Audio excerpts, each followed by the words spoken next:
Hello friends, अब हम लोग कुछ आगे की टर्मिनोलॉजीज यहाँ पे सीखने वाले हैं। एक बार फटाफट रिकॉल कर लेते हैं कि हम लोगों ने अभी तक क्या क्या देख के रखा हुआ था। तो देखो, बेसिकली हम सबसे पहले देख रहे थे ट्रांजैक्शन के बारे में। व्हेनेवर गुड्स और सर्विसेज आर एक्सचेंज बिटवीन आपके बायर और सेलर, या फिर हम बोलेंगे बिटवीन बिजनेसमैन, तो that will be called as your transaction. Transaction में हमने बोला कि दो टाइप के ट्रांजैक्शन हो सकते हैं। एक हो सकता है मॉनेटरी ट्रांजैक्शन और दूसरा हो सकता है आपका non monetary transaction. Monetary transaction किसको बोलेंगे? The transaction which is measurable in terms of money, उसको बोलने का मॉनेटरी ट्रांजैक्शन। और मॉनेटरी ट्रांजैक्शन के भी हमने फर्दर दो पार्ट किए थे, cash transaction, credit transaction. Cash किसको बोलेंगे? जो आपका नकद में होगा उसको कैश बोलेंगे। ओके, मतलब जहां इमीडिएटली आप लोग कैश पे आउट करोगे, that will be called as your cash transaction. और क्रेडिट ट्रांजैक्शन किसको बोलने का?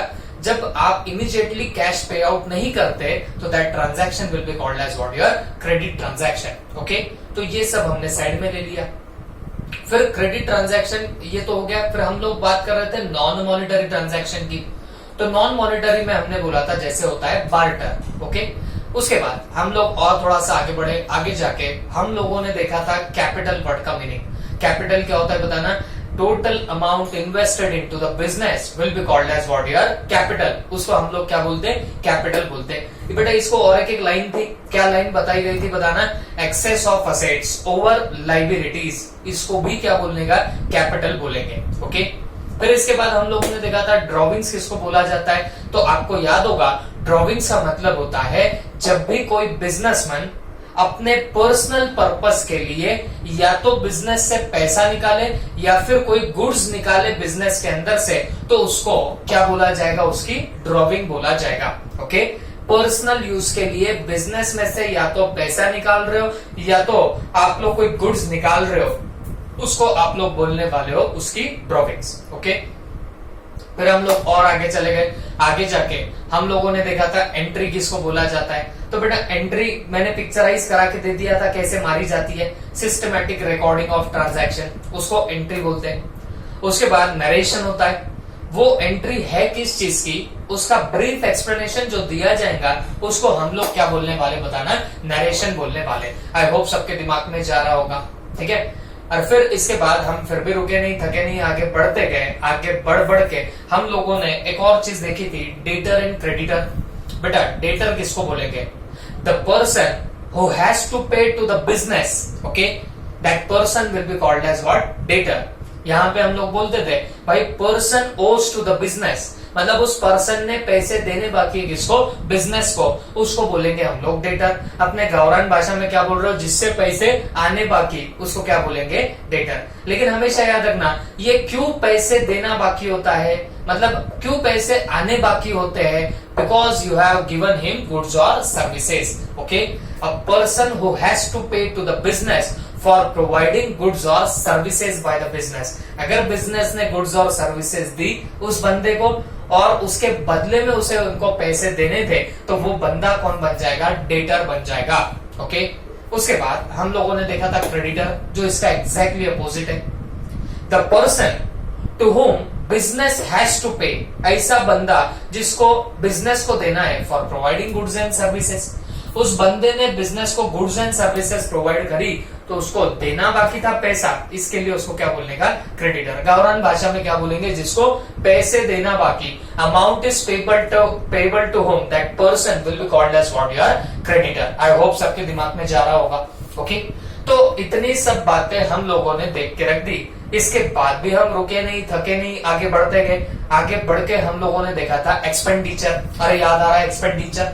हमने बोला था amount spent for any consideration to the business, मतलब जो भी पैसा आपने उड़ाया होगा for consideration to the business, मतलब बिजनेस के लिए कुछ आपको रिटर्न में मिल रहा है उस पैसा उड़ाने के बदले में, तो ऐसे पैसे उड़ाने को क्या बोलते हैं? एक्सपेंडिचर बोलते हैं। आई होप सबके दिमाग में क्या होगा, याद आ रहा होगा सबको। प्रीवियस लेक्चर में हमने ये सारी बातें देख के रखी हुई थी। फिर बच्चों मैंने आपको बताना स्टार्ट किया था एक्सपेंडिचर के होते हैं कितने टाइप? तो 3 टाइप होते हैं। याद आ रहा है सबको? एक्सपेंडिचर के कितने टाइप है बताना? 3। ओके, कौन कौन से एक्सपेंडिचर हो सकते हैं। तो सबसे पहला होता है कैपिटल एक्सपेंडिचर। पहला कौन सा होगा बताना है, capital expenditure. Secondly revenue expenditure and thirdly your deferred revenue expenditure. I hope सबके दिमाग में जा रहा है। याद कराओ, याद दिलाना मुझे, हम लोगों ने इस कैपिटल एक्सपेंडिचर के बारे में क्या देखा था, what was the meaning of that capital expenditure, फटाफट बताना ही पड़ेगा। तो आप बोलेंगे सर आपने बोला था to acquire the fix asset, to acquire the fix asset, जो भी आपका एक्सपेंडिचर होगा उसको बोलने का कैपिटल एक्सपेंडिचर। और फिक्स असेट के बारे में मैं आपको क्या बता रहा था, तो आप बोलेंगे सर आपने बोला था ऐसी असेट, ऐसी प्रॉपर्टी जिसका बेनिफिट लॉन्ग टर्म तक आपको मिलेगा उसको क्या बोलने का, फिक्स असेट। जैसे बिल्डिंग हो गई, जैसे कंप्यूटर हो गया, जैसे लैपटॉप हो गया, जैसे कार हो गई, ये सारी की सारी तुम्हारी क्या बनने वाली है बताना, ये तुम्हारी फिक्स असेट बनने वाली है। आई होप सबको याद आ रहा है। तो अगर तुम लोग ऐसी फिक्स असेट एक्वायर कर रहे हो तो डेफिनेटली उसके लिए आपका अमाउंट स्पेंड होगा, आपका पैसा उड़ेगा। सो जो भी अमाउंट स्पेंड कर रहे हो for acquiring the fix asset, तो ये आपका क्या बनाने वाला है, कैपिटल एक्सपेंडिचर बनाने वाला है। ये आपका क्या बना के रखेगा, कैपिटल एक्सपेंडिचर बनाएगा। ओके, उसके बाद इसका हमने सेकेंड पॉइंट देखा था, to increase the value of fix asset. मतलब ऐसा कोई एक्सपेंडिचर है जिससे आपके फिक्स असेट की वैल्यू बढ़ रही। जैसे अपन अपनी ग्रोसरी शॉप में बोर हो रहे थे तो अपन ने क्या सोचा कि भाई चलो टीवी लाके लगा देंगे। आपने 16,000 की टीवी परचेस तो करी, बट उसको यहाँ पे लाने का ट्रांसपोर्टेशन, ऑटो चार्जेस लग रहे 100 रुपीज और 500 वॉल माउंटिंग के लग रहे, ऐसा मान के चलो। तो मुझे बताओ, आपको कोई पूछ ले कि भाई टीवी कितने में गिरी, तो आप क्या बोलेंगे, अरे यार 16,600 में गिरी। अरे बात समझे कि नहीं समझे। तो आपको नहीं लगता ये जो बाकी के एक्सपेंडिचर है वो आपको लग रहे हैं और जो इंक्रीज कर रहे हैं वैल्यू ऑफ असेट को, तो वैसे भी एक्सपेंडिचर क्या कहलाएंगे, उनको भी हम लोग कैपिटल एक्सपेंडिचर बोलेंगे। या मैंने एक और अलग तरीके से आपको बताया कि अगर मेरे पास में कोई मशीन है जो 1000 पापड़ बेलती है, ओके, जैसे 1000 पापड़ प्रोड्यूस होते हैं, और मैं सोचूं कि यार ये मशीन का एक स्पेयर पार्ट ही बदल देता हूं, जिससे क्या होगा 1000 के प्लेस पे 1500 पापड़ निकलने लग जाएंगे। या 1000 था या 10,000 था, आई डोंट रिमेम्बर, बट अगर आप स्पेयर पार्ट बदल रहे हो जिससे पापड़ ज्यादा प्रोड्यूस हो जाए, तो मुझे एक बात बताना, वो स्पेयर पार्ट का जो मैं एक्सपेंडिचर कर रहा हूँ वो एक्सपेंडिचर भी कौन सा एक्सपेंडिचर रहेगा, तो आप बोलेंगे सर वो भी तुम्हारा कैपिटल एक्सपेंडिचर रहने वाला है। ओके, तो these are all types of what your capital expenditure. I hope सबके दिमाग में क्या होगा। फिर हमने थर्ड पॉइंट देखा था, benefit for a long time. ये जो आपके कैपिटल एक्सपेंडिचर्स होते हैं इनका बेनिफिट आपको छोटे मोटे पीरियड के लिए नहीं मिलता, ये तो आपको लॉन्ग टाइम के लिए मिलेगा। Reason is very very simple. कैसे रीजन सिंपल है, मेरे को एक बात बताओ, कैपिटल एक्सपेंडिचर में आप क्या एक्वायर कर रहे हैं, तो आप बोलेंगे सर हम फिक्स असेट एक्वायर कर रहे हैं। और मैंने आपको फिक्स असेट के बारे में क्या बोला था, ये ऐसी असेट होती है जिसका बेनिफिट लॉन्ग टर्म तक मिलता, अरे उसको क्या बोलते, उसको ही फिक्स असेट बोलते। तो आपको नहीं लग रहा, अगर उसी को मैं फिक्स असेट बोल रहा हूं तो डेफिनेटली मेरे को बेनिफिट उस कैपिटल एक्सपेंडिचर का कैसे मिलने वाला है, लॉन्ग टर्म तक मिलता जाएगा। आई होप आपके दिमाग में क्या होगा, ठीक है। फिर उसके बाद हम लोगों ने देखा था कि ये नॉन रिकरिंग इन नेचर होता है, मतलब ये कैपिटल एक्सपेंडिचर बार बार नहीं होते। जैसे बिल्डिंग मुझे परचेस करनी है, ओके, मैं किराए के हॉल में क्लास लेने से बोर हो गया हूं, तो मैं सोच रहा हूँ कि यार चलो अपनी खुद की एक हॉल बना लेते, खुद का एक क्या करते, बिल्डिंग बना लेते क्लासेस के लिए। तो मुझे एक बात बताओ, ये जो बिल्डिंग है, क्या मैं ऐसे उठे छुटे जब नींद में से जाग आ गई और मैं चला बिल्डिंग बनाने के लिए, चलेगा कि नहीं चलेगा, नहीं होता है ऐसे। तो ये जो कैपिटल एक्सपेंडिचर होंगे ये कभी कभार एक बार होते हैं, they are non recurring in nature. बार बार होते हैं क्या बताना, ये बार बार नहीं होते, ठीक है। तो this is all about your revision का पार्ट। तो हमने अभी तक जितना देखा था मेन पार्ट, मेन मुद्दे, तो वो सारे हमने रिवाइज कर लिए। ओके, अब हम लोग आगे बढ़ रहे बच्चों, आगे हम लोग जा रहे हैं for seeing your revenue expenditure. ठीक है, अब हम लोग क्या देखने वाले, रेवेन्यू एक्सपेंडिचर। एक चीज मैं सिर्फ लिखा के दे दूंगा, कैपिटल एक्सपेंडिचर हमेशा shown in balance sheet. Okay, ये हमेशा कहां पे बताए जाते हैं, बैलेंस शीट में बताए जाते हैं। ये सब बाद में समझेगा आपको और डिटेल में। मैंने आपको बैलेंस शीट की शक्ल बताया था। बैलेंस शीट एक ऐसा स्टेटमेंट है जिसमें 4 कॉलम होते हैं। अरे कुछ याद आ रहा है क्या? नहीं याद आ रहा है तो प्रीवियस एक लेक्चर देख लेना। I think so lecture number 11 या 10 दोनों में से कहीं तो भी एक जगह पे मैंने आपको बैलेंस शीट बताया था। वैसे आगे आपको प्रॉब्लम सॉल्व करने बैलेंस शीट बनाने के, बट मैंने सिर्फ आपको ऊपर ऊपर से बताया था। ओके, तो बच्चों याद रखना, आपके जो कैपिटल एक्सपेंडिचर है वो हमेशा बैलेंस शीट में दिखाए जाते हैं। अब कुछ बच्चे अच्छे से पढ़ रहे होंगे, पीछे का अच्छे से याद कर रहे होंगे, तो उनको याद होगा मैंने बताया था कि बैलेंस शीट में 4 कॉलम होते हैं। एक होता है लाइबिलिटीज, एक होता है अमाउंट, एक होता है एसेट, एक होता है वापस से रुपीज। याद आ रहा है सबको? मुझे एक बात बताना, मैंने आपको बोला था लाइबिलिटीज मतलब जो देना बाकी है वो सब एक जगह पे आ जाता। एसेट मतलब अपनी सारी प्रॉपर्टीज, वो सब एक जगह पे आ जाता। तो जब भी आप कैपिटल एक्सपेंडिचर कर रहे हो तो बेटा कैपिटल एक्सपेंडिचर का मतलब ही क्या हो रहा है कि आप एक्वायर कर रहे हो फिक्स असेट, मतलब आप असेट परचेस कर रहे हो। तो बेटा असेट परचेस करोगे तो वो बैलेंस शीट के कहां पे बताया जाता है, असेट साइड में बताया जाता है। ओके, मैंने शायद आपको बताया भी था, जो आपकी असेट्स होती है लैंड, बिल्डिंग वगैरह वगैरह, वो सब आप कहां पे बता देते हो, बताना है बैलेंस शीट के असेट साइड में बता देते हो। Is that clear? तो हमेशा याद रखो, ये जो आपके कैपिटल एक्सपेंडिचर होंगे ये हमेशा कहां पे बताए जाते हैं, बैलेंस शीट में बताए जाते हैं। ओके, अब एक चीज याद रखना, revenue expenditure in totality opposite है आपके कैपिटल एक्सपेंडिचर से। जो आपने कैपिटल एक्सपेंडिचर के लिए सीखा उसका उल्टा कर दो, अपोजिट कर दो, तो आपको मिलने लग जाएंगे आपके रेवेन्यू एक्सपेंडिचर। है तो तीनों भी एक्सपेंडिचर, जा तो तीनों में रहा है पैसा, लेकिन यहाँ पे पर्पस अलग, यहाँ पे पर्पस अलग और यहाँ पे पर्पस अलग रहेगा। अरे बात समझे कि नहीं समझे? तो हम लोग देख रहे हैं रेवेन्यू एक्सपेंडिचर, तो पहले ही अगर आपको बता दो तो ये पूरा अपोजिट होगा कैपिटल एक्सपेंडिचर से। जैसे ये रेवेन्यू एक्सपेंडिचर किसके लिए होते हैं, तो ये डे टू डे एक्सपेंसेस के लिए होते हैं। ओके, मतलब जो आपके डे टू डे एक्सपेंडिचर होते हैं बिजनेस में, उनको बोला जाएगा रेवेन्यू एक्सपेंडिचर। आप बोलेंगे सर प्लीज बताओ ना हमको कौन से डे टू डे एक्सपेंडिचर होते हैं बिजनेस में। और बेटा वर्ड टू वर्ड मत ले लेना, डे टू डे बोला तो आप बोलेंगे रोज का रोज होना चाहिए, ऐसा नहीं, दिल पे मत लो। डे टू डे बोले तो आप ऐसा समझ के लो जो फ्रीक्वेंटली, ओके, जो एक्सपेंडिचर आपके फ्रीक्वेंटली होते हैं बिजनेस में, तो वो सारे एक्सपेंडिचर को आप लोग रेवेन्यू एक्सपेंडिचर बोलोगे। ओके, आप बताना फ्रीक्वेंटली किसी बिजनेस में कौन से एक्सपेंडिचर होते होंगे। तो आप बोलेंगे सर अगर कोई पर्टिकुलर बिजनेस है, वो अगर रेंटेड प्रीमाइसेस में बिजनेस चल रहा है, ओके, कोई बिजनेस है जो रेंटेड प्रीमाइसेस में चल रहा है, तो सर उसका रेंट भरना पड़ेगा हर महीने की महीने को। ओके, 4-5 तारीख आई महीने की कि चलो रेंट पे कर दो, चलो रेंट पे कर दो, ये तो हमेशा होते रहता है। ये बात समझ रही है आपको?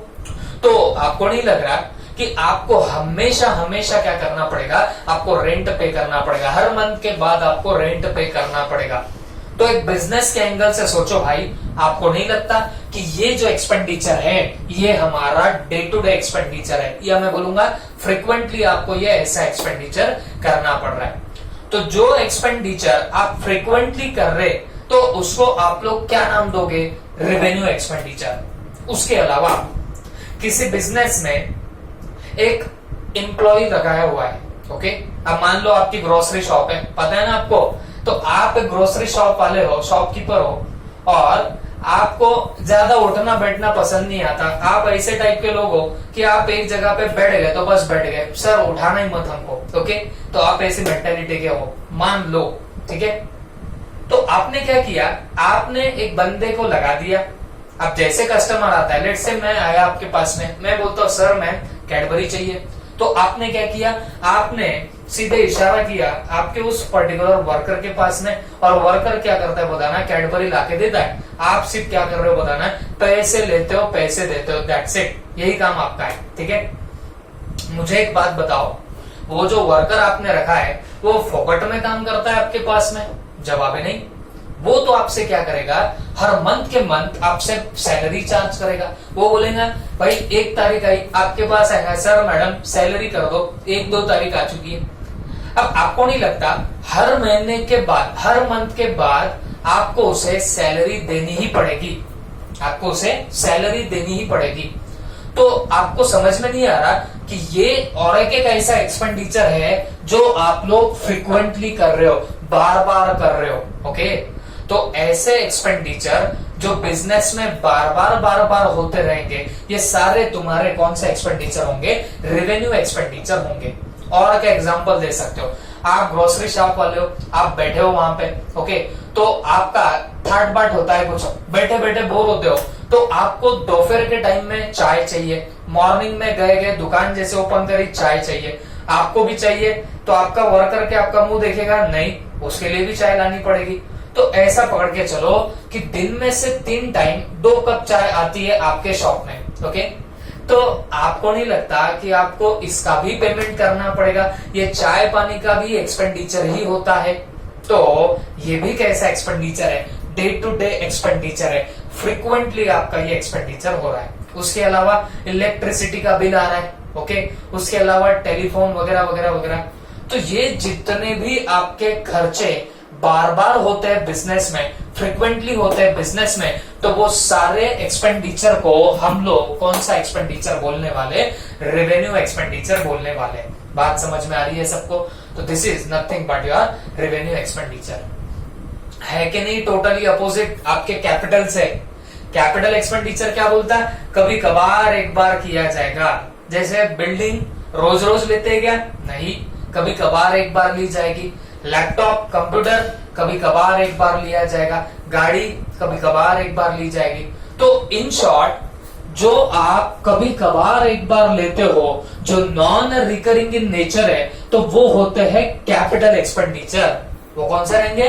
Capital expenditure. और जो एक्सपेंडिचर आप बार बार करते हो, हर बार करते हो, फ्रिक्वेंटली करते हो, तो उनको क्या बोलने का? Revenue expenditure. इनको हम लोग क्या बोलने वाले? रेवेन्यू एक्सपेंडिचर बोलेंगे, ठीक है। उसके बाद this expenditure does not increase revenue generating capacity, revenue generating capacity, okay. तो अब इसका क्या मतलब निकलता है, तो सुन के लेना मेरी बात। ये सिंपली बोलता है कि आपका रेवेन्यू एक्सपेंडिचर ऐसे टाइप का एक्सपेंडिचर है जो आपकी रेवेन्यू जनरेटिंग कैपेसिटी नहीं बढ़ाता, ओके। रेवेन्यू जनरेटिंग कैपेसिटी आपकी नहीं बढ़ती, तो ऐसे एक्सपेंडिचर को हम लोग क्या नाम देंगे? रेवेन्यू एक्सपेंडिचर नाम देंगे, ओके। मैं एग्जांपल देता हूं आपको। बच्चों, अपनी एक पापड़ बनाने की मशीन है, पता है ना आपको? मैं कहा निकालू मशीन? देखो यहां निकाल लेता हूं। एक पापड़ बनाने की मेरे पास में मशीन है, ओके। और एक दिन में ये मशीन 1000 पापड़ बनाती है। कितने? 1000 पापड़ बना रहे, कितने? एक दिन के अंदर। अब हुआ इसे, इस मशीन का एक स्पेयर पार्ट खराब हो गया। क्या बोल रहा हूं मैं? इस मशीन का एक स्पेयर पार्ट खराब हो गया। तो मैंने कुछ इंजीनियर को बोलो या जो भी रिपेयर वाला होता है उसको बुलाया, उसको बोला भाई देख ये पता नहीं क्यों मशीन चल ही नहीं रही है। तो बंदे ने क्या बोला, साहब ये पर्टिकुलर स्पेयर पार्ट खराब हो गया, आप इतना इतना चेंज कर दो, मशीन चलने लग जाएगी। मैं बोलूंगा वाह बहुत अच्छे, चल लगा दे स्पेयर पार्ट फिर। तो बंदे ने क्या किया, बंदे ने वो स्पेयर पार्ट चेंज कर दिया। मशीन चलने लग गई। अब हमने स्पेयर पार्ट चेंज किया तो मशीन वापस से चलने लग गई और चल के कितने पापड़ बनाने लगी, बाद में भी 1000 ही बनाने लगी। अरे बात समझे कि नहीं समझे? पहले भी कितने पापड़ मशीन बना रही थी, तो मशीन तो प्रोड्यूस कर रही थी 1000 पापड़, और बाद में भी कितने पापड़ बन रहे, 1000 ही बन रहे।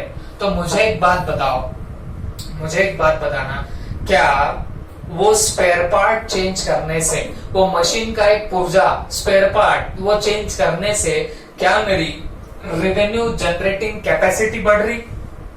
जवाब है नहीं बढ़ रही। पहले जितना होता था उतना ही आज भी प्रोड्यूस होगा। इन शॉर्ट मेरी कोई रेवेन्यू जनरेटिंग कैपेसिटी यहाँ पे नहीं बढ़ रही। तो हमेशा याद रखना, जब भी आपकी कोई रेवेन्यू जनरेटिंग कैपेसिटी नहीं बढ़ती है, ओके, किसी एक्सपेंडिचर के करने से आपकी अगर रेवेन्यू जनरेटिंग कैपेसिटी ना बढ़े तो उस एक्सपेंडिचर को क्या बोला जाएगा? रेवेन्यू एक्सपेंडिचर बोला जाएगा। वो कौन सा एक्सपेंडिचर रहेगा? रेवेन्यू एक्सपेंडिचर रहेगा। ओके, जबकि कल मैं क्या बता रहा था, अगर आपकी मशीन है उसमें मैंने एक स्पेयर पार्ट चेंज कर दिया तो वो 1000 पापड़ के बजाय 1500 पापड़ बनाने लग जाएगी मशीन, तो उसको हम लोग क्या बोलने वाले हैं? उसको हम लोग कैपिटल एक्सपेंडिचर बोलेंगे।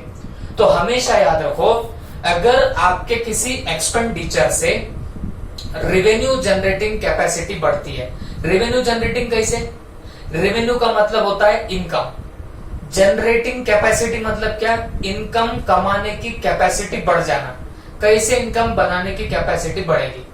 आप एक बात बताना, अगर पहले भी 1000 पापड़ बनते थे, आज भी 1000 पापड़ बन रहे, तो पहले भी 1000 बिकते थे, आज भी कितने बिकेंगे? 1000 पापड़ ही बिकेंगे। तो रेवेन्यू पहले जितना था उतना ही रेवेन्यू आज भी रहेगा। अरे बात समझे क्या? जितना पहले था उतना आज भी है। मतलब आप जो स्पेयर पार्ट बदल रहे हो तो उससे कोई रेवेन्यू बढ़ने नहीं वाला। तो जब रेवेन्यू बढ़ने नहीं वाला तो ऐसे एक्सपेंडिचर को आपने क्या बोलना? Revenue expenditure. तो देखो ना क्या लिखा है, this expenditure doesn't increase revenue generating capacity. ये खर्चा कभी भी रेवेन्यू जनरेटिंग कैपेसिटी नहीं बढ़ाता। ओके, और जबकि capital expenditure revenue generating capacity बढ़ाता है। ओके, मैं और एक एग्जांपल देता हूं। मेरे को एक बात बताओ, नीलम क्या है? टॉकीज है ना, पता है ना, अपने जालना में नीलम टॉकीज है। तो ये नीलम टॉकीज वालों ने सोचा कि यार ये क्या काम करेंगे हम लोग, ये पर्टिकुलर टॉकीज का जगह बहुत बड़ा है, आपको पता है पार्किंग के लिए कितना स्पेस है। तो उन्होंने सोचा यार पार्किंग यहाँ पे वैसे भी 2 व्हीलर की होती, तो वो 2 व्हीलर की पार्किंग करने के बावजूद फिर भी बहुत सारी स्पेस वहां पे खाली दिखती है। ओनर के दिमाग में आ रहा है, तो उन्होंने सोचा कि क्यों ना यार ये जो टॉकीज है इसकी सिटिंग कैपेसिटी बढ़ा दी जाए। ओके, आज जहां पे मान के चलो 500 to 700 सीट्स वहां पे बैठते हैं, तो उन्होंने सोचा कि यार चलो अपन क्या करते हैं, ये कैपेसिटी बढ़ाते हैं। अब इस पे डिबेट मत करना कि वहां कितने लोग बैठते हैं, भाई 500 बैठते हैं, 1000 बैठते हैं, अपने को कुछ लेना देना नहीं, हम अज्यूम कर रहे हैं 500 ही बैठते हैं। ओके, तो वो लोगों ने क्या सोचा कि यार आज यहाँ पे 500 लोग बैठते हैं, तो अपन इसका रिनोवेशन ऐसा करेंगे, कुछ खर्चा करेंगे, कुछ एक्सपेंडिचर करेंगे, जिससे ये जो पर्टिकुलर टॉकीज है ये और बड़ी हो जाए, इसकी सिटिंग कैपेसिटी बढ़ जाए, ज्यादा लोग यहाँ पे बैठ सके, 100 पीपल ज्यादा और बैठ सके। तो उन्होंने अकॉर्डिंगली दीवारें तोड़ी और थोड़ा पीछे तक क्या कर दिया, सिटिंग का अरेंजमेंट कर दिया। खर्चा लगा, एक्सपेंडिचर लगा। मुझे बताओ ये एक्सपेंडिचर कौन से टाइप का एक्सपेंडिचर हुआ? बात समझाओ मुझे। This expenditure is which type of expenditure? Capital expenditure और रेवेन्यू एक्सपेंडिचर। तो आपने बोलना सर अगर तुमने ये एक्सपेंडिचर किया, दीवार तोड़ी, तो उससे होने क्या वाला है, वहां पे ज्यादा सीट्स बैठ पाएंगे। तो सर ज्यादा सीट्स बैठेंगे, ज्यादा लोग पिक्चर देखेंगे। सर ज्यादा लोग पिक्चर देखेंगे, ज्यादा लोग टिकट निकालेंगे, ज्यादा टिकट निकालेंगे, सर ज्यादा पैसा आएगा, और ज्यादा पैसा आएगा मतलब इनकम इंक्रीज हो रही है। अरे बात समझे कि नहीं समझे? तो अगर किसी एक्सपेंडिचर से, किसी खर्चे से तुम्हारी रेवेन्यू जनरेटिंग कैपेसिटी बढ़ जाए तो फिर वो एक्सपेंडिचर आपका कैपिटल एक्सपेंडिचर बनेगा। तो अगर नीलम वालों ने रिनोवेशन करके ज्यादा सीट बैठाने की अरेंजमेंट करी तो वो एक्सपेंडिचर कैपिटल एक्सपेंडिचर रहेगा। ओके, बट नीलम वालों ने सोचा कि यार इसकी जो कलरिंग है ये अपने को एकदम जबरदस्त करनी है, अच्छा लगना चाहिए टॉकीज। तो उन्होंने क्या किया, उन्होंने कलरिंग कर ली। मेरे को बताओ अब ये एक्सपेंडिचर कौन से टाइप का एक्सपेंडिचर है? तो आपने बोला सर सिर्फ आपने क्या किया, सिर्फ कलरिंग कर दी ना। तो कलरिंग करने से क्या होता है, क्या ज्यादा लोग आ जाते क्या कलरिंग से? जवाब है नहीं। तो ये ऐसा एक्सपेंडिचर है जो आपके रेवेन्यू जनरेटिंग कैपेसिटी नहीं बढ़ा रहा, सिर्फ खर्चा कर रहे हो। तो भाई ऐसे एक्सपेंडिचर को आप लोग क्या नाम दोगे? आप लोग रेवेन्यू एक्सपेंडिचर नाम देंगे। बात समझ में आ रही है आपको? तो ऐसे एक्सपेंडिचर जो आपके रेवेन्यू को नहीं बढ़ाने वाले, उनको हम लोग क्या बोलने वाले? उनको हम लोग रेवेन्यू एक्सपेंडिचर बोलने वाले। आई होप सबके दिमाग में क्या होगा, ठीक है। उसके बाद हमेशा याद रखो, रेवेन्यू एक्सपेंडिचर आपको शॉर्ट टर्म तक बेनिफिट देगा। रेवेन्यू एक्सपेंडिचर हमेशा कब तक बेनिफिट देता है? शॉर्ट टर्म तक बेनिफिट देता है। जैसे रेवेन्यू एक्सपेंडिचर का एक एग्जांपल मैंने दिया, जो आपके डे टू डे एक्सपेंडिचर होते हैं। जैसे रेंट पे किया, है ना, रेंट तो मेरा फ्रीक्वेंटली होने वाला एक्सपेंडिचर है, मैं बार बार रेंट पे करता हूं। समझ में आ रही बात सबको? तो रेंट कौन से टाइप का एक्सपेंडिचर हो जाएगा? Rent will be becoming my revenue expenditure. ये बात समझ गए आपको? रेंट क्या बन रहा है मेरा? रेवेन्यू एक्सपेंडिचर बन रहा है, ठीक है। अब मेरा सवाल आपसे, रेंट अगर मैं दे दूं तो उसका बेनिफिट मुझे लॉन्ग टर्म तक मिलेगा या शॉर्ट टर्म का मिलेगा? तो आप बोलेंगे सर क्या छपरी बातें पूछ रहे हो, आप अगर रेंट दोगे तो 1 महीने का दोगे, 1 मंथ का दोगे, तो आपको आपका लैंडलॉर्ड 1 मंथ तक ही वहां पे बिजनेस करने देगा। अगर आपने रेंट पे नहीं किया, धक्के मार के बाहर निकालेगा। बात समझ में आ रही ना आपको? तो बोलने का मतलब क्या है, अगर मैं रेंट का पेमेंट कर दो, अगर मैं रेंट का एक्सपेंडिचर कर दो, तो मुझे बेनिफिट कब तक का मिलेगा? तो आपने बोलना सर 1 महीने का मिलेगा, 1 मंथ का मुझे यहाँ पे क्या मिलने वाला है? बेनिफिट मिलने वाला है। अरे बात समझे कि नहीं समझे? मतलब क्या हो रहा? शॉर्ट टर्म का बेनिफिट मिल रहा। इसके अपोजिट कैपिटल एक्सपेंडिचर में क्या हो रहा था? कैपिटल एक्सपेंडिचर में तो आपको लॉन्ग टर्म तक बेनिफिट मिल रहा था। सोच के देखो ना, आपने कंप्यूटर ले लिया, आपने लैपटॉप ले लिया, आपने बिल्डिंग परचेस करी, क्या 1 महीने 2 महीने आपको बेनिफिट मिलता है क्या? जवाब है नहीं। इसका भी बेनिफिट आपको लॉन्ग टर्म तक मिल रहा था। बात समझे कि नहीं समझे? तो बोलने का मतलब है रेवेन्यू एक्सपेंडिचर आपको शॉर्ट टर्म का बेनिफिट देगा, कैपिटल एक्सपेंडिचर लॉन्ग टर्म तक का बेनिफिट देगा। क्लियर हो गई बात सबको? उसके बाद ये एक्सपेंडिचर रिकरिंग इन नेचर होते हैं।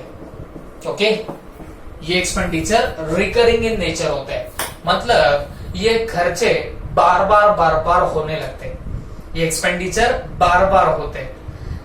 कैपिटल एक्सपेंडिचर कभी कभार एक बार होता है, नॉन रिकरिंग इन नेचर। देखो ना, लिखा था हमने non recurring in nature, but revenue expenditure recurring in nature, बार बार होने लगता है। Is that clear? तो this is your what? Revenue expenditure. Clear हो गया? ये मैंने लिख दिया था ना, फ्रीक्वेंटली होता है, तो मैं वापस इसका एग्जांपल नहीं देता, आपको समझ गया होगा। फिर ये हमेशा याद रखना, इसके एग्जाम्पल अगर मैं कुछ दूं तो बेटा रेंट पेड ले सकते हो, फिर सैलरीज ले सकते हो, फिर और क्या ले सकते हो, और बहुत से एग्जाम्पल्स आ सकते हैं ना। चाय पानी का एक्सपेंडिचर, आप उसको बोलने का मिसलेनियस एक्सपेंसेस। ओके, वहां पे लिखते गए ऐसा चाय पानी का खर्चा, ऐसा नहीं लिखते, क्या लिखेंगे? Miscellaneous expenses. ठीक है, तो ये जो आप लोग बार बार एक्सपेंडिचर करते हो, ये सारे क्या बन जाएंगे? आपके रेवेन्यू एक्सपेंडिचर बनेंगे। ओके, और एक बात समझ के लेना, अभी ज्यादा नहीं समझेगा, सिर्फ दिमाग में फिट कर दो। रेवेन्यू एक्सपेंडिचर हमेशा shown in trading and PNL account. Okay, trading and PNL account. PNL account का मतलब होता है प्रॉफिट एंड लॉस अकाउंट। मैंने जब थ्योरी पढ़ाया था तब मेरा डिस्कशन में ये आया हुआ था, profit and loss account, profit and loss account. तो मैंने आपको तब भी बताया था प्रॉफिट एंड लॉस अकाउंट का मतलब क्या होता कि जहां से आपको प्रॉफिट मिलता, जहां से आपको लॉस मिलता, वो होता है आपका कौन सा, profit and loss account. Okay, तो ये जब भी आप बताओगे तो कहां बताओगे, ट्रेडिंग और पीएनएल अकाउंट में आप लोग बताने वाले हो। Is that clear? तो ये सब चीजें आपके दिमाग में आ जानी चाहिए। तो हमने बेसिकली कैपिटल एक्सपेंडिचर देख लिया, हमने रेवेन्यू एक्सपेंडिचर देख लिया। अब हम लोग कहां बढ़ने वाले बताना, डेफर्ड रेवेन्यू एक्सपेंडिचर की तरफ। ठीक है, तो शॉर्टली एक बार बता देना, जो बार बार होगा, हर बार होगा, फ्रिक्वेंटली होगा, रेवेन्यू एक्सपेंडिचर। जो कभी कभार एक बार होगा, कैपिटल एक्सपेंडिचर। जो शॉर्ट टर्म तक बेनिफिट देता, रेवेन्यू एक्सपेंडिचर। जो लॉन्ग टर्म तक बेनिफिट देता, कैपिटल एक्सपेंडिचर। फिक्स असेट को एक्वायर करना, बोलो capital expenditure. Day to day expenditure करना, कौन सा एक्सपेंडिचर, रेवेन्यू एक्सपेंडिचर। कौन इंक्रीज करता है रेवेन्यू जनरेटिंग कैपेसिटी, तो आपने बोलना सर कैपिटल एक्सपेंडिचर बढ़ाता है रेवेन्यू जनरेटिंग कैपेसिटी, और रेवेन्यू एक्सपेंडिचर क्या आपकी इंक्रीज करता है रेवेन्यू जनरेटिंग कैपेसिटी, तो जवाब है नहीं करता। ओके, और ये कहां बताया जाएगा, बैलेंस शीट में। ये कहां बताया जाता है, profit and loss and trading account में। That's it. तो ये दो मेन आपने पॉइंट्स देख लिए भाई। सीए में, सीए फाउंडेशन में यहां से पक्का पक्का आता है, बट सीए फाउंडेशन के लिए क्या लगता, वो जब मैं आपको सीए फाउंडेशन का लेक्चर डालूंगा अकाउंट्स का, इस टॉपिक का, तब आपको समझ में आ जाएगा। ओके, चलो अब नेक्स्ट पार्ट है डेफर्ड रेवेन्यू एक्सपेंडिचर। अब ये आपको इधर ही मिलेगा, सीए फाउंडेशन में नहीं मिलेगा। ठीक है, तो समझ के ले लेते हैं। डेफर्ड रेवेन्यू एक्सपेंडिचर किसको बोलते हैं? These are revenue in nature. These are revenue in nature. Okay, but whose benefit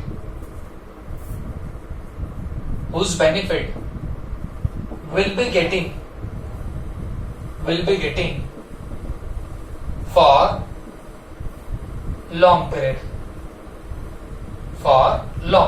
okay, तो इसको क्या बोलने का, डेफर्ड रेवेन्यू एक्सपेंडिचर बोलने का मतलब क्या हुआ, ये ऐसे एक्सपेंडिचर है, ये ऐसे एक्सपेंडिचर है जो होते तो है रेवेन्यू इन नेचर, जो होते तो है रेवेन्यू इन नेचर, लेकिन इनका जो बेनिफिट होगा, बेनिफिट एक लॉन्ग पीरियड तक मिलता जाएगा। ओके, जिनका बेनिफिट कब तक मिलता है, लॉन्ग टर्म तक मिलेगा, तो इसको आप लोग क्या बोलने वाले, डेफर्ड रेवेन्यू बोलेंगे।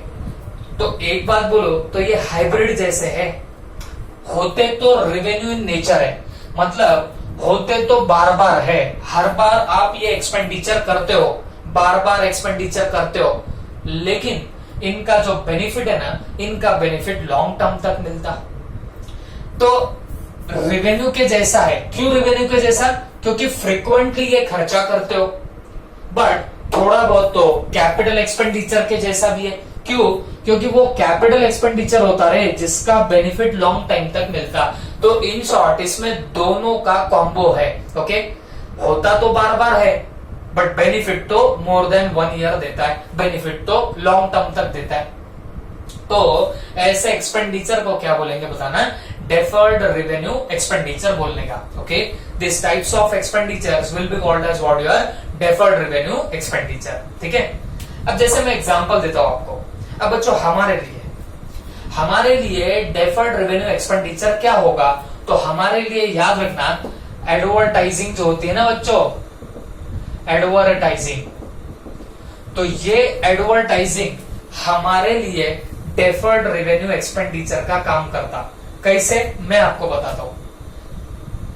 अब देखो नॉर्मली क्या होता है, नॉर्मली जब भी कोई एग्जाम्स होती है तो उसके 1-2 महीने में रिजल्ट्स आते हैं, और अच्छे रिजल्ट्स आए तो डेफिनेटली अपन लोग क्या करते हैं, न्यूज़पेपर वगैरह में एडवर्टाइजमेंट करते हैं। ठीक है, तो अब जब मैंने इनिशियली स्टार्ट किया था, ओके, तो आई नो वेरी वेल, मेरे पास में सिर्फ 4 स्टूडेंट्स थे, वो थे सीएस फाउंडेशन के लिए। ओके, तब मैं सीएस भी लिया करता था, तो वो सीएस फाउंडेशन के लिए 4 बच्चे थे मेरे पास में।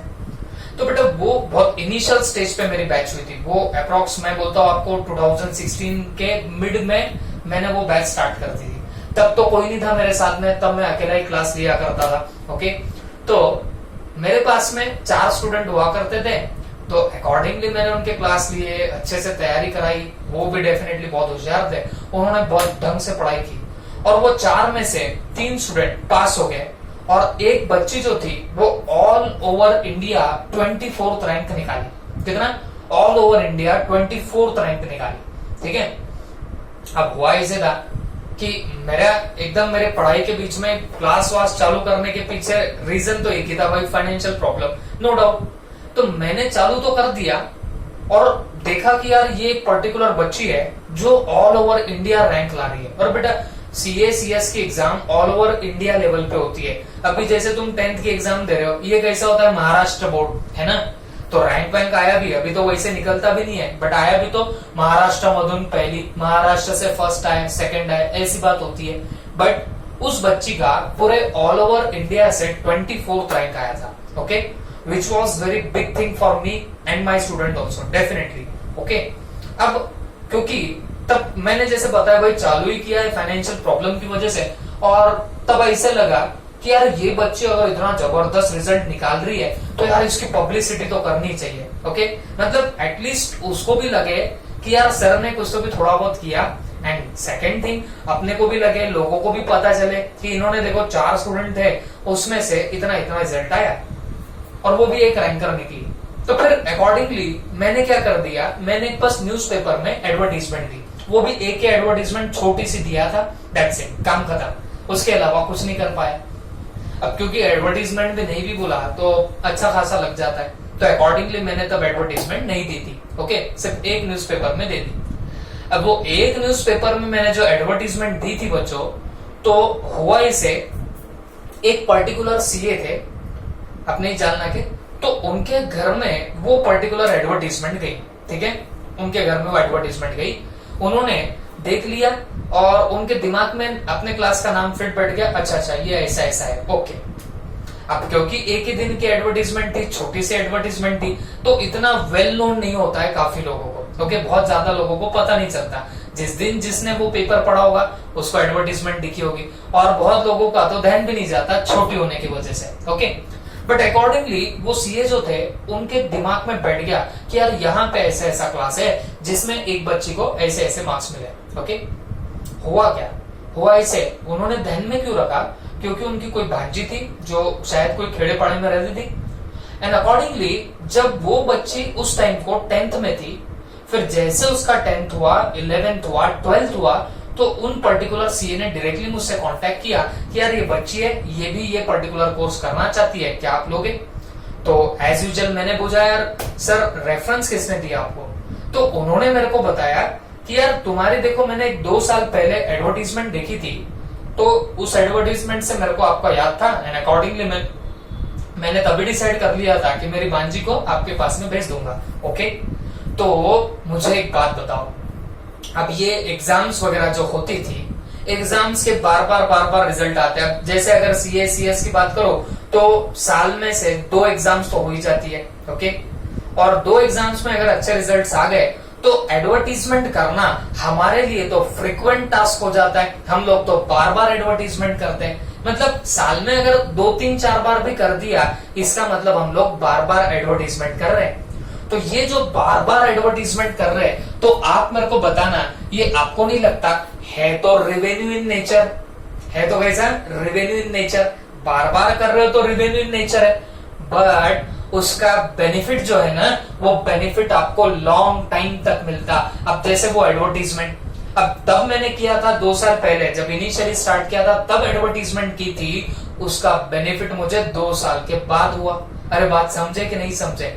तो ऐसे जो एक्सपेंडिचर होते हैं ना बच्चों, ऐसे एक्सपेंडिचर को डेफर्ड रेवेन्यू एक्सपेंडिचर बोला जाता। ये होते तो रेवेन्यू नेचर के है, दिखते तो रेवेन्यू जैसे, बट इनका जो बेनिफिट होता ना, ये बेनिफिट इनका लॉन्ग टाइम तक मिलता, तो इसको फिर क्या बोला जाता? डेफर्ड रेवेन्यू एक्सपेंडिचर बोला जाता। अरे बात समझे कि नहीं समझे? ठीक है, तो ऐसे आपके 3 वैरायटी ऑफ एक्सपेंडिचर हम लोगों ने कंप्लीट कर लिए। ओके, तो कौन कौन से एक्सपेंडिचर देखे हमने? Capital expenditure, revenue expenditure and deferred revenue expenditure. एक सिर्फ शॉर्ट सी बात लिखा देता हूं, आपको समझ में बाद में आएगी जब आप थोड़ा और आगे जाओगे, बट सिर्फ हम लोग एक चीज नोट कर लेते हैं डेफर्ड रेवेन्यू के बारे में। These are written of